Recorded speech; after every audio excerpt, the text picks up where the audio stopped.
Iran के सर्वोच्च नेता आयतुल्लाह अली खामनेई ने एक बार फिर देश के परमाणु कार्यक्रम पर संयुक्त राज्य अमेरिका के साथ बातचीत करने की संभावना से सीधा इनकार किया है। खामनेई ने वॉशिंगटन पर लगातार अपनी प्रतिबद्धताओं का उल्लंघन करने का आरोप लगाया। खामनेई ने कहा है कि जिस पक्ष का हम सामना कर रहे हैं वो हर मामले में अपने वायदे तोड़ता है, वह झूठ बोलता है, सैन्य धमकियां देता है, लोगों की हत्या करता है और परमाणु प्रतिष्ठानों पर बमबारी करता है। हम ऐसे पक्ष के साथ बातचीत और समझौता नहीं कर सकते। इससे पहले मंगलवार को तेहरान ने फिर से पुष्टि की है कि अपने परमाणु कार्यक्रम पर संयुक्त राज्य अमेरिका के साथ सीधे बातचीत नहीं करेगा। खामेनेई ने अमेरिका के साथ वार्ता को एक मृत अंत बताया, जबकि संयुक्त राष्ट्र महासभा यूएनजीए के मौके पर राजनयिक चर्चा जारी रही। सर्वोच्च नेता की यह टिप्पणी विदेश मंत्री अब्बास अरागची की जर्मनी, फ्रांस और यूनाइटेड किंगडम, जिन्हें E3 के नाम से जाना जाता है, उनके राजनयिकों और यूरोपीय संघ की विदेश नीति प्रमुख काजा कल्लास के साथ हुई बैठक के बाद आई।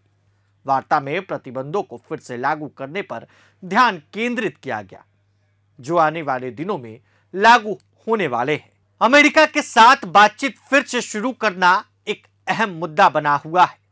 संयुक्त राष्ट्र महासभा में अपने भाषण के दौरान अमेरिकी राष्ट्रपति डोनाल्ड ट्रंप ने घोषणा की थी कि ईरान कभी भी परमाणु हथियार नहीं बनाएगा। खामेनेई ने अपने संबोधन में कहा कि अमेरिका ने वार्ता के नतीजों की घोषणा पहले ही कर दी है। नतीजा यह है कि परमाणु गतिविधियां और संवर्धन बंद हो गए हैं। यह कोई बातचीत नहीं है, यह एक हुक्मनामा है, जो एक थोपा हुआ आदेश है। यह बयान संयुक्त राष्ट्र सुरक्षा परिषद के द्वारा ईरान के लिए प्रतिबंधों में राहत बढ़ाने के प्रस्ताव को खारिज करने के तुरंत बाद आया है। देशों ने तेहरान पर अपनी परमाणु प्रतिबद्धताओं का उल्लंघन करने का आरोप लगाया है, जिसमें 2015 के परमाणु समझौते संयुक्त व्यापक कार्य योजना JCPOA के तहत अनुमत स्तर से 40 गुना अधिक यूरेनियम भंडार जमा करना शामिल है। ईरान और अमेरिका सहित विश्व शक्तियों के बीच मूल रूप से JCPOA ने ईरान के परमाणु कार्यक्रम पर प्रतिबंध लगाने के बदले में प्रतिबंध हटा दिए थे।